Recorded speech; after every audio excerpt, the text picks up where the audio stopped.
வணக்கம்.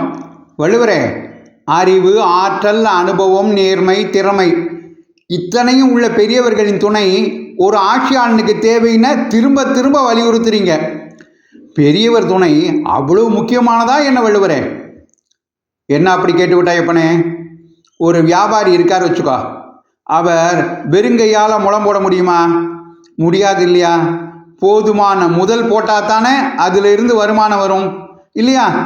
என் சகோதரி ஔவையார் கூட வினை பயன் தொடர்ந்து பலன் தராமல் இருக்கணும்னா முன்னை வினையின் முதலை களைந்து அப்படின்னு விநாயகர கவல்ல வேண்டுவாரே.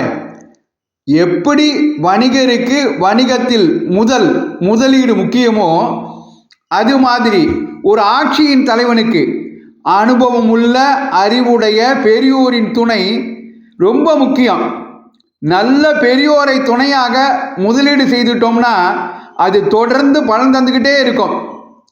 இன்னொரு வகையில் பார்த்தா மதலை என்கிற குழந்தையை, கைப்பிள்ளையை அணைத்து காக்கிற அன்னையை போல. கைப்பிள்ளை எதை பற்றியாவது கவலைப்படுமா?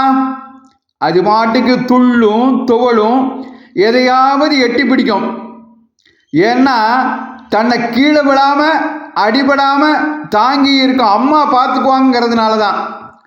அதனால தான் நமது மாணிக்க வாசக பெருமானும் கூட இறைவனை சரணடையும் முறை குறித்து திருவம்பாவையில் சொல்லும்போது உன் கையிற் பிள்ளை உனக்கே அடைக்கலம்னு ஒரு புது ஊமையை சொன்னார்.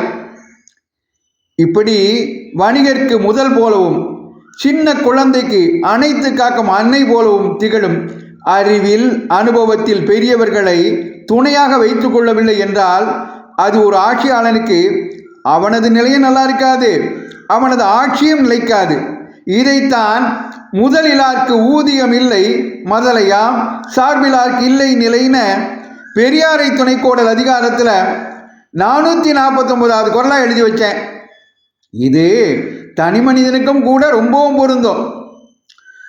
செம வள்ளுவர, ஒரு தனி மனிதனுக்கும் ஆட்சியாளருக்கும் அறிவில் அனுபவத்தில் சிறந்த பெரியோர் துணை எவ்வளவு அவசியம்னு அருமையாக விளக்கிட்டீங்க.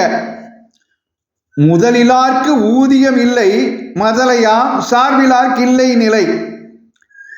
எப்படி வணிகர்களுக்கு தொடர்ந்து வருவாய் வர முதல் முக்கியமோ, எப்படி ஒரு கைக்குழந்தை அடிபடாம பாதுகாப்பாக இருக்க தாயின் அரவணைப்பு முக்கியமோ, அப்படி பெரியோரின் துணை முக்கியம்னு எங்களுக்கு நல்லா புரிய வச்சுட்டீங்க.